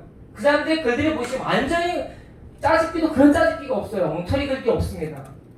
절대 그렇게 현혹되지 않으시길 바랍니다. 하나님 깨닫지 못한다. 자꾸 자기의 것으로 스스로 하나님을 알려고 성경을 해석하려고 하고 또 자기만의 가지고 그래도 어떤 교회 다니는 분들 가운데는요 내가 믿는 하나님도 따로 있는 분들 계세요. 제가 그 고등학교 때 제가 졸업을 하고 제 어렸을 때 친구가 있거든요. 친구가 이제 신앙생활 열심히 했던 친구인데 그 친구가 야 교회 가자. 나 교회 안 가자. 야 너 하나님 믿어야지. 그랬더니 그 친구가요. 나 하나님 믿어. 그게 뭔 소리냐. 그랬더니요. 야 나는 니들이 믿는 하나님은 달라. 내가 믿는 하나님은 달라. 무슨 하나님이죠? 자기가 믿는 하나님? 어떤 분들은 이런 얘기를 해요. 난 힘의 하나님을 믿어. 엘로힘. 전능의 하나님이에요. 여호와는 스스로 있는 하나님, 언약의 하나님이고 엘로힘은 전능의 하나님이거든요. 그러니까 이분이 어디서 그런 강의를 듣고 와서 나는 엘로힘의 하나님을 믿는다는 거예요. 하나님은 능력의 하나님, 긍정의 하나님. 대표적인 사람이 웨로스틴이잖아. 이런 사람들이 한국에도 많이 있습니다. 자기가 믿고 싶은 하나님을 믿는 거예요. 그런 게 아니라는 거야. 하나님이 알려주시는 데까지. 그게 뭐라 그러죠? 성경. 성경이 알려주는 하나님을 믿는 그 하나님이 참된 하나님이다. 자, 그래서 하나님을 아는 지식에 이르는 가장 기초적인 방법은요. 나의 지식과 성찰, 고민, 연구의 방식이 아니라 하나님이 스스로 당신을 드러내 보이시는 방식에 따라 그분을 아는 것이다. 하나님이 알려주시는 데까지 안다라는 거죠. 그래서 5페이지 가운데 인용문을 한번 읽어보겠습니다. 시작. 하나님을 찾아가는 가장 온전한 방법이요 또한 가장 적절한 순서는 대단한 호기심으로 하나님의 본질에까지 훑어주려가 조사하기를 시도하는 것이 아니다. 하나님의 본질은 세심하게 탐구할 대상이 아니라 찬송하여야 할 대상이다. 그가 친히 우리에게 가까이 친근하게 다가오시고 또한 어떤 점에서 자기를 전하시는 바 그의 역사하심 속에서 그를 바라보는 것이다. 네, 이거예요. 하나님이 당신을 우리에게 알려주는 데까지 하나님 이런 분이시구나. 그게 진짜 지식이에요. 하나님 안심. 자, 그래서 우리 이 칼빈이 가장 강조하는 게 뭐냐면 인간이 자꾸 죄를 지어가지고 이런 것을 인정하지 않을 뿐더러 스스로 호기심을 가지고 하나님을 알려고 해요. 호기심을 가질 수는 있어요. 호기심, 우리가 아직도 그런 얘기를 해요. 하나님은 어떤 분이냐? 예수님은 하나님이 크냐? 예수님이 크냐? 호기심을 가질 수 있어요. 자, 그러한 호기심으로 알 수가 없다라는 거예요. 그래서 호기심 자체를 조심해라 이렇게 얘기합니다. 호기심을 가지고 하나님을 탐구할 대상으로 본다면 그는 하나님을 올바라는 것이 아닙니다. 이미 성경에서 충분히 하나님에 대해서 알려주셨어요. 그 이상 알지 못합니다. 그러면 성경에서는 하나님의 모든 것을 알려주셨냐? 아니죠. 우리에게 필요한 구원의 지식을 허락하는 데까지만 알려주셨어요. 그래서 우리가 하나님을 본질에까지 알지 못합니다. 그죠? 드러내신 정도까지만 알게 되죠. 예컨대 예수님 하나님께서 아브라함과 그죠? 야곱과 이삭이 나타날 때 아브라함이 막 나타나잖아요. 그죠? 근데 모세한테 나타날 때 뭐랍니까? 내가 그들에게 전능의 하나님으로 나타났으나 여호와로는 알리지 아니하였다. 그죠? 아브라함과 이삭과 야곱은 전능의 하나님을 알았어요. 근데 여호와는 뭐냐면 언약을 성취할 능력이 있으시고 성취하신 하나님입니다. 그러니까 하나님께서 모세에게 야 내가 쟤들한테는 엘로힘으로 나타났는데 여호와는 안 알려줬어. 뭐예요? 내가 너에게 가나안 땅 약속을 줄게. 나 전능한 하나님이야. 너 아이 없지? 그죠? 모세에게 그러잖아. 그 아브라함이 그러잖아. 너 아이 없지? 내가 너에게 아이 만들어줄게. 전능의 하나님이에요. 근데 모세한테 나타났던 어떻게 해요? 모세가 나 못 믿겠습니다. 못 가겠습니다. 야, 나 여호와야. 뭐랬죠? 제가 얘기했죠? 난 약속을 성취하는 하나님이야. 아브라함에게 약속하신 하나님, 그 약속을 가나안 땅에 들이키겠다는 능력을 하나님께서 보여주죠. 이게 여호와로 알려주신 거죠. 그렇다고 해도 여호와라고 하는 하나님이 과연 하나님의 본질까지 설명하고 있는 건가? 아니라는 거예요. 그것은 우리의 구속을 위해 필요한 것만큼의 지식이기 때문에 거기까지만 우리가 알게 된다. 이것을 우리가 꼭 기억했으면 좋겠습니다. 자, 밑에 5페이지에 그것은 좀 생략하고 이제 그러면 이제 오직 성경을 나오고 있습니다. 여기까지가 이제 전반부였고, 자 우리 한번 과일 하나 드십시오. 네. 제가 질고 있는 동안 과일 하나 드세요. 네. 참고로 제가 책을 이제 좀 있으면 나올 것 같아요. 그래서 이거 써놔야겠구나.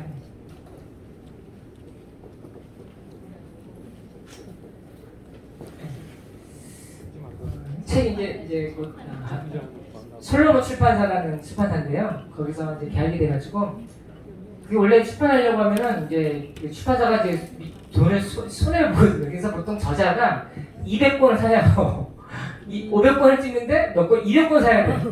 그럼 한 권 2만 원이면 이거 400만 원을 내가 아니 내가 써놓고서 400만 원을 돈이 어디 있어요? 그죠? 근데 이제 감사하게도 막 얘기하길래 막 진행하길래 그 사장님이 근데 저는 자비랑은 안 하고 있습니다. 그랬더니 자기네 해준다고. 그래서 총인대 교수라고 그러니까 했네요. 이게 교수들 해서 그 책을 이제 나오게 될 것 같습니다. 근데 아주 훌륭한 글이에요. 네, 책이 좋습니다.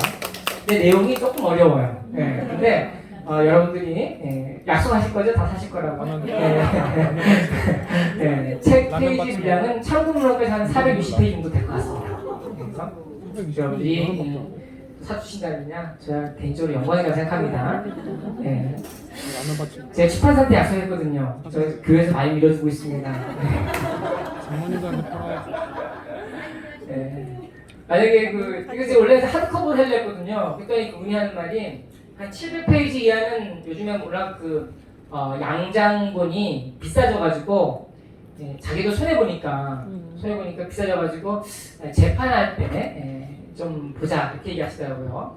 제가 안 우기고 잘 팔 겁니다. 재판할 때 꼭 해주십시오. 이렇게 말하려고 해요.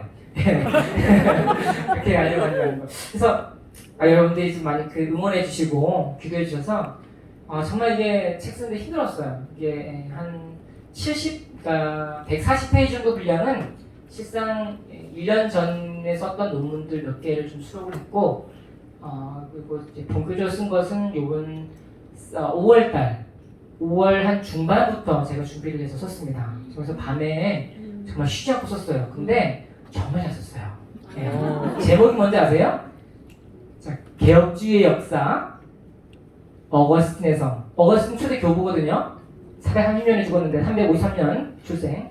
존 칼빈까지. 헤르만 바빙크까지 1920년 죽었습니다. 그걸 제가 훑었거든요. 그래서 여러분들 딱 한내용만 알아요. 이게 개혁주의구나. 그래서 제가 어떤 우리 총신대 정교수 도시락 교수님한테 추천을 부탁했더니 그 교수님이 진짜 추천을 안 써주세요. 절대 안 써주세요. 그래서 뭐 썬다겠다고도 얼굴 붉혀줘도 안 써주시는 분인데 잘 썼다고 그러시더라고요. 그리고 보통 어거스틴에서 칼빈까지는 얘기하는데 바빙크까지 생각한다는 거예요. 책 적이 너무 좋다는 거예요. 여러분 꼭 기억해 주셔서 또 기도하시면 잘 팔릴 수 있도록 기도하시면 저한테 떨어진 거 많지 않아요. 내용이 조금 어렵지만 이참에 여러분들의 지식도 부양시키고 읽어보나 또 그럴까 목사님 하나도 안 어려운데요? 이렇게 쉬운 걸 가지고 얘기하세요? 라고 하실 분들이 많이 계실 거라고 생각을 해요. 왜냐면 그동안 저는 여러분들과 함께 많은 성경 공부를 했고 여러분의 실력과 특별히 항공사고 하면 뭡니까? 동도교회의 지성 아닐까요? 동도교회의 지성 다 알고 있기 때문에 한 사람도 빠짐없이 특별히 장로님께서는 많이 구입을 하셔가지고 다른 분들도 전도로 사용하시면 좋을 것 같습니다. 부담 갖지 않으시기 바랍니다. 성경. 자, 성경 됐고 우리 이제 전반적인 얘기를 했어요. 이제 두 번째는 그러면 단서 하나부터요. 오직 성경. 이것도 다른 말이죠. 성경이야 자유주의 신학자들도 성경을 이야기라고 가르치거든요. 근데 우리가 좀 다른 게 뭐냐면 오직 성경 이거 뭐라죠? 솔라 스크립투라. 라틴어 솔라 스크립투라. 오직 성경. 종교 개혁과 개혁주의의 모티브였습니다. 오직 성경. 자, 아드 폰테스라 그러죠. 제가 항상 여러 번 얘기했었습니다. 아드 폰테스 뭐요? Into the fountains. 원천으로 들어가자. 원래 이거는요. 이 종교개혁 시대 인문주의자들의 태제였습니다. 종교개혁 끝날 때 시작할 때 우리 종교계에서는 종교개혁이 일어났고 저쪽에서 뭐가 일어납니까? 이게 르네상스라 그러죠? 르네상스가 일어나죠? 얘 모티브가 똑같아요. 아드 폰테스. 원천으로 들어가자. 왜 원천으로 할까요? 왜 중세라고 하는 이 시대에 고대가 있고요. 이게 종교개혁이란 말이죠. 종교개혁.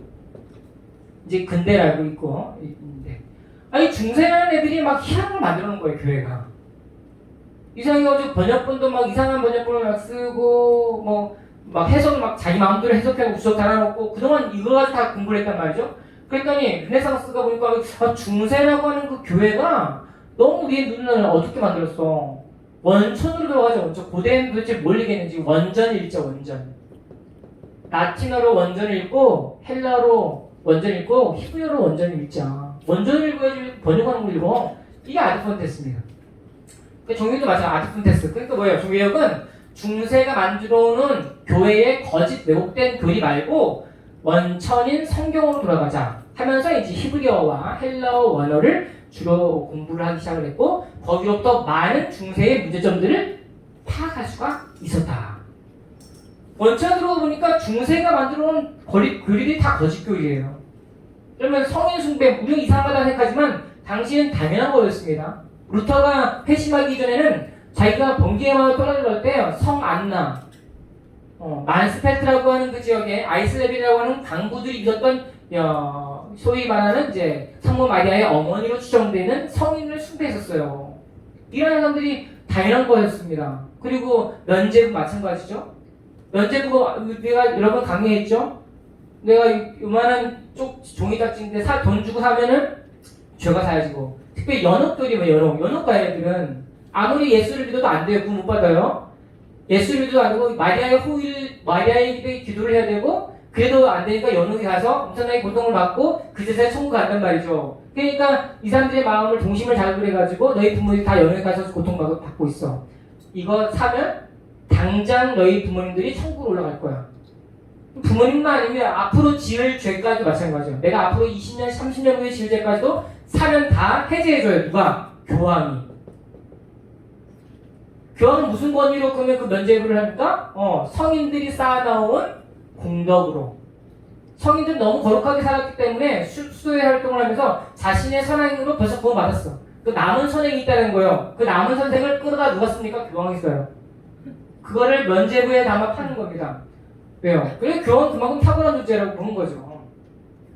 이런 어떤 중세의 암흑기 속에서 말도 안 되는 교리들을 그제서야 성경을 보니까 잘 잘못된 거예요. 이 당시에 믿었던 따랐던 성경 중에 하나가 이제 제롬 5세기경의 제롬이라고 하는 히에로니무스라고 교부가 있는데 이 5세기 때만 해도 벌써 마리아에 대한 어떤 숭배사상의 현상이 나타나게 돼요. 마리아 여러분 그 예수님의 어머니 마리아는 상당히 존중의 대상이었어요. 그랬지 않겠습니까? 예수님이 돌아가실 때 그죠? 야 요한아, 내 어머니다. 이 십자가에 돌아갈 때, 야 내 어머니다. 네가 돌봐라. 그러니까 사도들부터 벌써 마리아는 예수님의 어떤 어머니로서의 어떤 역할을 했고 증인이었고 그의 입의 말은 권위가 대단했었습니다. 시간이 지나면서 이 마리아에 대한 존중이 점점 올라가요. 근데 제롬이 번역해놓은 그 불가타 성경에 보면 그 마리아를 이상하게 좀 높이는 듯한 번역을 막 한단 말이에요. 이 제롬이 성경 원제는 그런 게 없는데 이런 식의 현상이 나타나게 되면서 특별히 이 중세의 문제를 누가 제동을 걸었냐면 에라스무스 기독교 인문학자예요. 에라스무스라고 하는 사람이 이 사람이 이제 이상한데? 이해가 잘못된 거야. 몇 개를 지적을 하게 됩니다. 근데 이제 이 사람은 마지막까지도 로마 카톨릭에 남아있게 돼요. 근데 이 사람이 그러지 말고 우리가 헬라어 원본으로 성경을 읽어보자 하면서 수집을 해가지고 신약 성경을 딱 완성을 해요. 그랬더니 이제 루터가 그거를 읽어보고 이거 잘못된 게 많구나. 그러면서 루터가 회심하게 되는 겁니다. 예. 성경을 보니까 로마 카톨릭 진짜 문제가 많네. 오늘날 로마 카톨릭은 어떻습니까? 이 문제 그대로 가지고 있어요. 오늘날도. 로마 카톨릭은 하나도 변한 게 없고 완전히 여러분 로마 카톨릭 사람들이 천주교인들이 지내는 미사 한번 행해 보세요. 무슨 재단에 제사 의식하고 이래요. 말이 안 되는 얘기를 하고 있습니다. 손가락뼈 뼈말이 성인들의 손가락뼈 유물 장난 아니었습니다. 네. 그러면 이제 원천으로 들어가자 하는데 성경으로 들어가자. 근데 성경을 해석할 권한이 중세에는 로마 교황에게 있는 거예요. 교황이 해석하는 것을 믿어야 돼요. 교황이 교서를 쓰잖아요. 칙서를 쓰잖아요. 그건 진리입니다. 예. 진리고 이게 이후에는 제2 바티칸 공의니까 너희 교황 모서를 읽게 돼요. 교황이 권자에서 선포한 말은 무하다. 이게 교황 모서이에요. 이게 오늘 200년 불과 200년 전에 일어났던 일입니다. 예. 교황은 얘들은 완전히 장난 아니에요. 천주교인들은 로마 교황만 무슨 절대적인 신처럼 여겨요. 그래서 제가 얘기했지 않습니까? 어떤 교회 목사님은 우리 교황님 같이 선하신 분이 무슨 선해요? 적그리스도죠. 이게 적그리스도예요. 예수 그리스도의 자리에 자기가 앉아 있잖아요. 이게 적그리스도입니다. 하여튼 그렇게 오직 성경을 읽었더니 교황이 자꾸 얘기하는 거야. 아니야. 교황 말고 그러면 성경 어떻게 해석해야 될까? 성경은 하나님의 말씀이므로 성경이 성경을 해석하게 하라. 이게 종교개혁의 모티브입니다. 성경이 하나님의 말씀이니까 하나님의 말씀이 스스로 해석해야 돼. 이거를 성경의 자증성이라고 그래요. 뭐예요? 하나님의 말씀임을 스스로 증명한다. 이게요. 성경이. 여러분 성경이 어떻게 하나님의 말씀임을 알 수 있습니까? 내가 그렇게 믿고 싶어서 목사님이 그렇게 이야기하기 때문에? 아니에요. 성경이 스스로 난 하나님의 말씀이라고 선포하고 있기 때문입니다. 그럼 이걸 어떻게 믿을 수 있을까? 개혁주 성경관을 보겠습니다. 성경의 필연성. 이제 에라스무스가 그렇게 했는데 결국 에라스무스는 이렇게 시동 걸었지만 종교를 넘어지 못했어요. 역시 로마 카톨릭의 아들이셨습니다. 자, 그러면 성경이 우리에게 뭘 가르치냐? 우리 계속해서 궁금한 게 이거예요. 여러분들이 큐티를 하거나 말씀을 듣거나 할 때 뭐 다양하게 목사님들이 설교를 적용하고 예화를 줄 수가 있습니다. 왜 목사님 오해하시면 안 돼요. 오늘 강의 듣고 목사님 왜 오늘 이야기 안 하지? 이렇게 얘기하시면 안 돼요. 시험 듣지 않으시기 바랍니다. 성경이 가르치는 건 딱 두 가지예요. 창조주 하나님과 구속주 하나님이에요. 이것이 성경이 담고 있는 모든 내용입니다. 창조주, 우리를 창조하신 하나님과 죄로 타락한 인류를 구원하시는 하나님. 그것이 바로 이 두 가지 성경의 내용이 담고 있는 내용입니다. 성경에 다양한 내용들이 있을 것 같아요, 그죠? 그러니까 여호수아서, 민수기, 신명기 다인데요. 그 모든 것이 뭐들을 향하고 있다? 이거 두 개를 향하고 있어요. 이것만 기억하면 여러분들 이단에 빠지지 않습니다. 그리고 여기에 중보자 누구예요? 예수 그리스도예요. 여기에 문선명이 낄 자리가 어디 있습니까? 신천지 이만희가 낄 자리가 어디 있어요? 참 선자는 무슨 제 욕을 안 하는데 여하튼간에 그래서 말 못했지만 하여튼 그런 말도 안 되는 이야기를 한단 말이에요. 신천지 여러분 진짜 많이 아까워요. 코로나 이후에 그들의 영향력은 쉽지 않았습니다. 지금도 대단하게 접근해오고 있고 언제든지 교회에 뒤처진 사람들을 이렇게 도사리고 있다. 여러분 이것만 기억하면 진짜 빠지지 않습니다. 창조주 하나님과 구속주 하나님, 그 중보자는 예수 그리스도. 이거예요. 자, 성경의 두 가지다. 자, 봤습니다. 자, 우리 시간 없으므로 벨지 신앙고백서 부분 읽어보겠습니다. 벨지 신앙고백서의 가운데 좀 긴 문장이 있는데요. 한번 읽어볼까요? 시작! 우리는 두 가지 방편으로 하나님을 압니다. 첫째는 만물의 창조와 도전과 다스리심으로인데 이는 가장 아름다운 책으로서 우리 눈앞에 펼쳐져 있으며 그 안에 있는 크고 작은 모든 책들은 아주 수많은 글자로서 사도 바울이 로마서 1장 20절에서 말씀한 대로 하나님의 보이지 않는 것들 그분의 원하신 능력과 신을 분명히 깨닫도록 우리를 인도합니다. 이 모든 것들은 사람들에게 유죄 선고하고 핑계할 여지가 없도록 하기에 충분합니다. 둘째로 하나님께서는 당신의 영광과 우리의 구원에 대하여 이 세상에 우리에게 필요한 만큼 당신의 거룩하시고 신성한 말씀을 통해 더욱 분명하고 충분하게 당신 자신을 우리에게 알려줍니다. 이게 두 가지 중요합니다. 이게 지금 자연계시와 특별계시라는 거. 첫 번째 두 가지 방편을 하는 건 자연계시. 두 번째는 특별계시예요. 좀 전에 말씀을 드렸습니다. 종교의 씨앗, 우주의 창조인데 창조와 지탱으로 알려주신 것은 자연계시, 일반계시라고 그러고, 그러니까 비가 내리면서 우리가 비가 내리는구나, 나를 참 기분 좋게 하는구나가 아니라 비를 내리시는 존재 누구일까? 사실 우리는 이것까지 거슬러 올라가야 해요. 이 질문들이. 그러니까 하나님 계시구나. 그럼 내가 죄를 범했는데 어떻게 구원받지? 이런 것들을 생각나게 해준다는 게 이게 일반계시고, 특별계시는 성경은 정확하게 적어줘. 야, 너 죄인이야. 난 타락해, 너 죄인이야.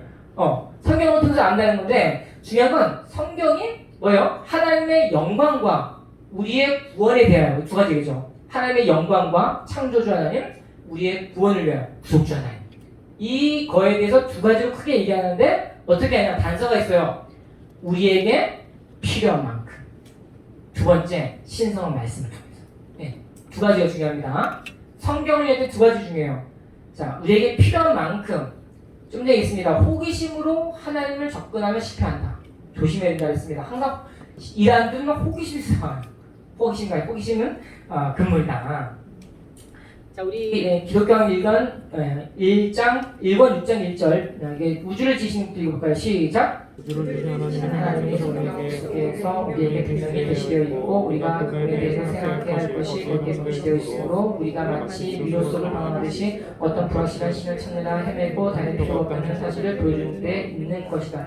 그러니까 딱 필요한 것만큼 주셨어요. 성경에 우리에게 구원에 필요한 것만큼 당신에 대한 올바른 지식이 필요한 만큼만 주셨어요. 그거 하면 돼요. 그게 우리가 믿는 하나님입니다. 그러나 그게 아니고 다른 걸 넘어가면 거기에는 문제가 생긴다. 필요가 없어요. 다른 신을 찾느라 어거스틴이 그랬잖아요. 도대체 하나님 어떤 하나님? 그래서 만유에 빠지고요. 신플라톤주의에 빠지고 계속 빠지는 거예요. 자꾸 허탄하고 인간 이성으로 호기심을 가지게 되면 두 번째, 신성한 말씀의 의미다.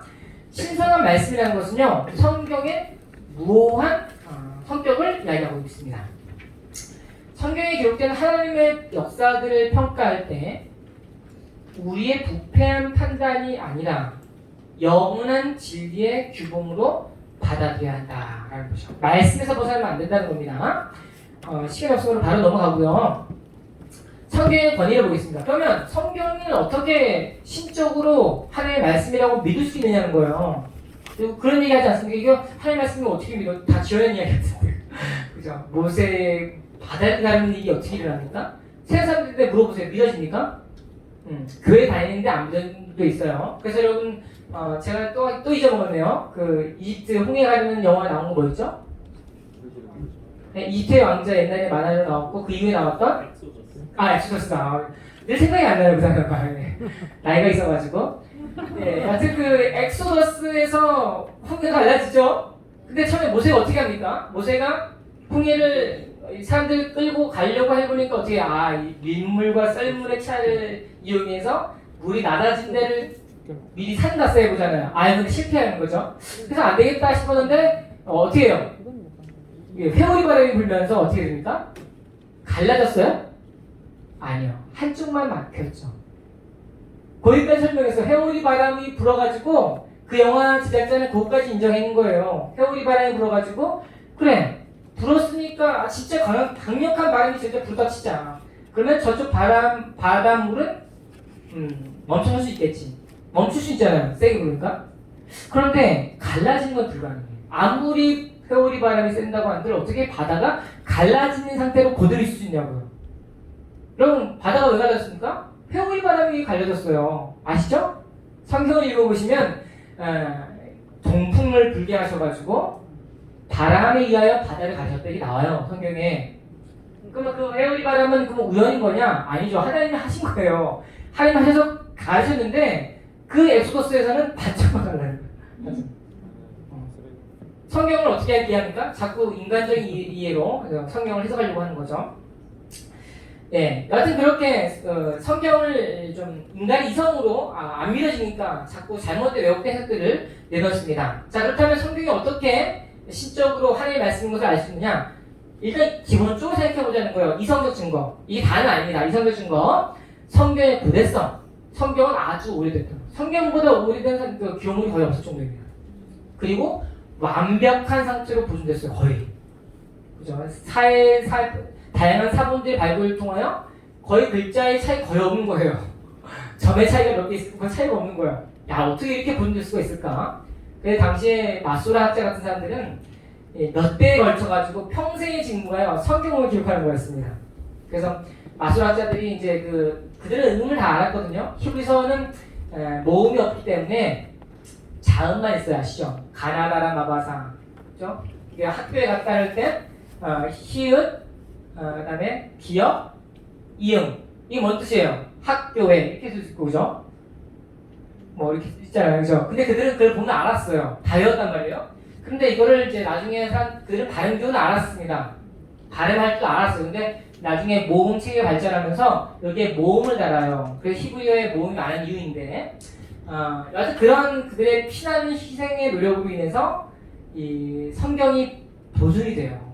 거의 완벽한 상태로 보존이 되고, 예를 들면 창세기 모세 프로그램을 쓰는데 이 창세기 1장을 쓰기 시작했습니다. 쓸 때는 그냥 안 써요. 목욕 재개하고 써요. 목욕 재개하고 정자가 모든 걸 문형무상을 만들고 씁니다. 쓰다가 졸잖아요. 뭐 씻고 쓰고 졸다가 점이 엄청 많아요. 점이 뭐 진짜 막 점이 이렇게 생긴 것도 있고 뭐 이렇게 생긴 것도 있고 여기 세 개 있는 것도 있고 뭐 위에 막 이렇게 되는 것도 있고 이렇게 되는 것도 있고 되게 많아요. 진짜 복잡해요. 어렵진 않습니다. 근데 이걸 쓰다가 이 사람이 졸려다가 한 자리 가면서 점을 딱 잘못 찍었어요. 이렇게 두 개를 찍어야 되는데 일단 한 개만 찍었어. 그 깜빡한 숫자가 사람들 항상 이런 게 있을 때, 그죠? 그러면 다 폐기해버립니다. 예. 창세기부터 예를 들면 말라기 전까지 썼다고 쳐봐요. 어디죠? 말라기가 몇 장까지 있습니까? 4장? 예? 말라기 4장? 네, 4장 있으면 3장까지는 완벽했어. 근데 4장에서 한 줄 잘못 쓰면 그냥 폐기했습니다.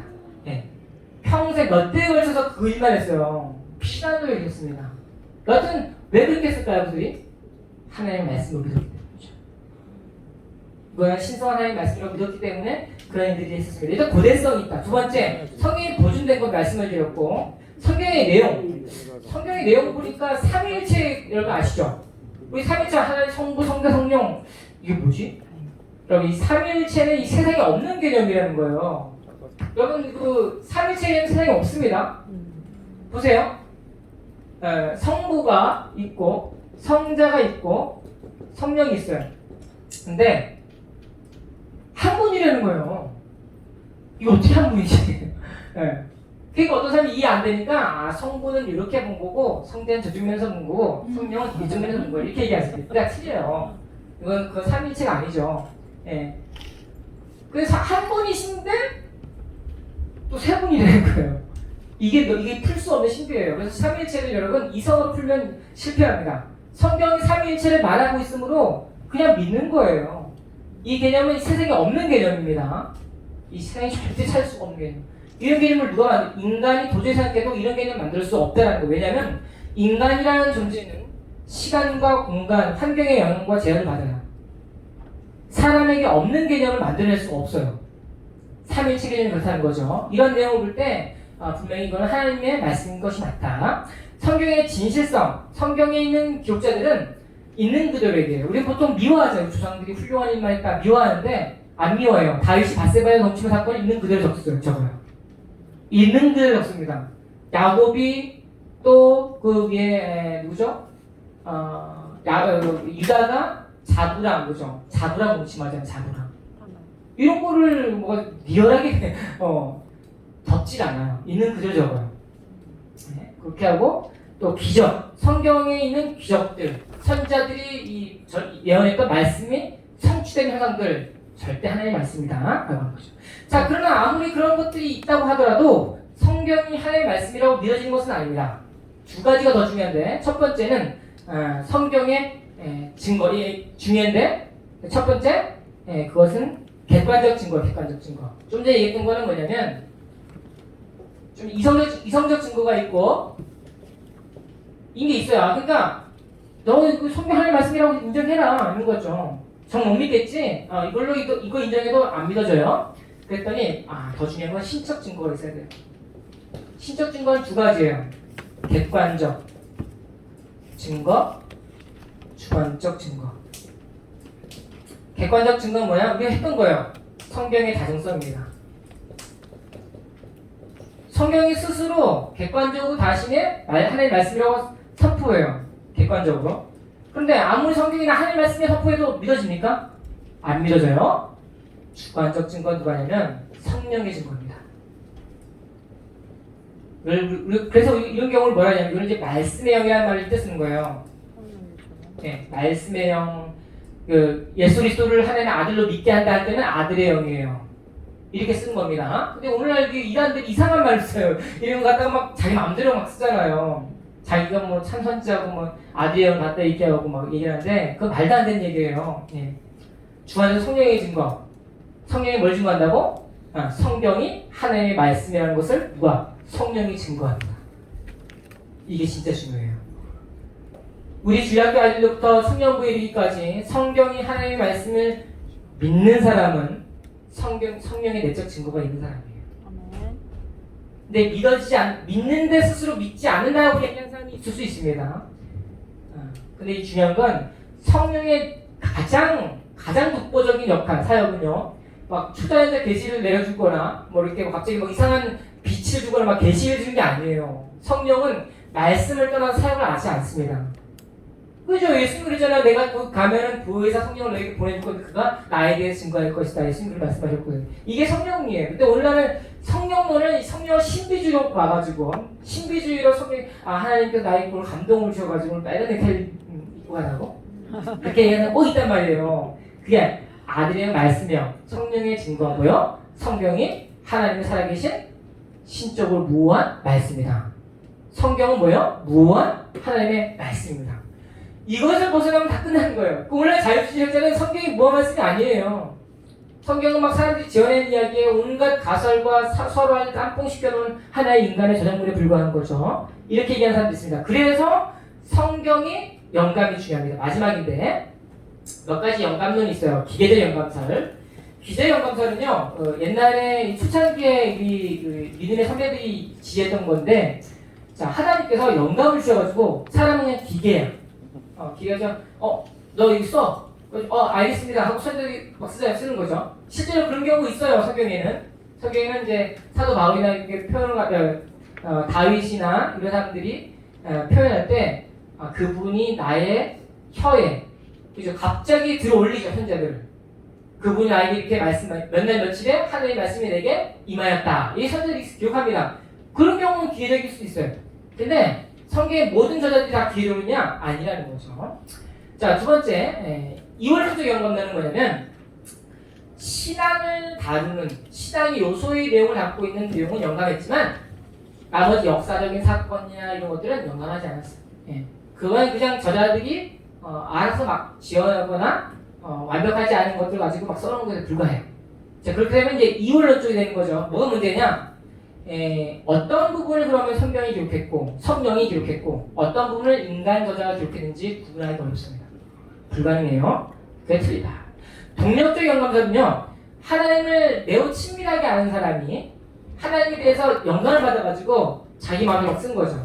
그래서 동력적 영감이. 이건 뭐예요? 하나님 작품이 아니라 인간의 작품에 불과해요.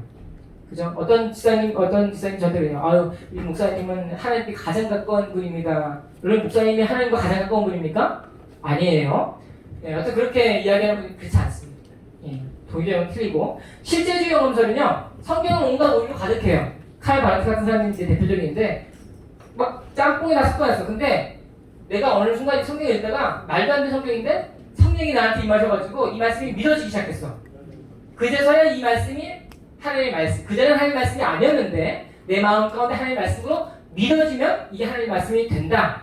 이라고 하는 것이 이제 실제주의적 영감설 틀립니다. 이제 중요한 건 유기적 영감설이다. 하나님은 특별한 재능과 환경을 조성하셔서 인간저들이 하나님의 말씀을 기록하게 하셨다. 태어나는 환경, 장소, 은사, 성격, 교육 수준 등 모든 것을 유기적으로 적용하여 인간 저자를 통해서 그들의 감동시켜 쓰게 한 것. 이것이 영감론이다. 그래서 하나님 1차 저자이시고 2차 저자는 사람이 된다. 이렇게 얘기할 수 있습니다. 이제 끝났는데 6번에 성경 해석자의 자세. 그러므로 하나님의 말씀이 많이 성경을 읽는 자를 온전히 하나님을 아는 지식으로 인도할 수 있기에 성경을 읽는 이들에게 절실히 요구되는 태도가 있는데 그것은 바로 믿음과 순종의 자세이다. 이게 중요합니다. 그게 설교를 들을 때, 성경을 읽을 때 믿음으로 아멘하는 것이 중요합니다. 문자적 해석의 원리는 성경 글자 그대로 해석하는 것이 중요하다라는 것이고, 믿음의 유비의 원리는 성경을 읽다가 어려운 것이 있으면 인간의 호기심으로 파헤치지 말고 성경이 성경을 해석하니까 그 원리를 유의하여 성경을 이해해야 된다라는 것이고, 성령의 조명이라는 것은 인간의 지식과 이성과 노력으로가 아니라 성령의 조명을 통해서 이해할 때야 올바로 그 성경을 이해할 수 있다라는 것입니다. 그러므로 자유주의가 이야기하는 고등평을 경계해라. 제가 두 가지 사건을 적어놨습니다. 집에 가셔서 읽어보시면 되겠습니다. 오병이어 사건과 좀 전에 얘기했던 홍해 사건입니다. 결론, 지금까지 두 가지 주제를 놓고 신앙의 윤리에 대해서 배웠습니다. 세관에 대해서 배웠고요. 사람이 자신의 정체성을 알기 위해서는 세상을 관찰함으로 시작됩니다. 이거 읽어보시기 바랍니다. 자, 맨 아랫단을 보시면 개혁주의 신앙윤리의 기초는요, 성경입니다.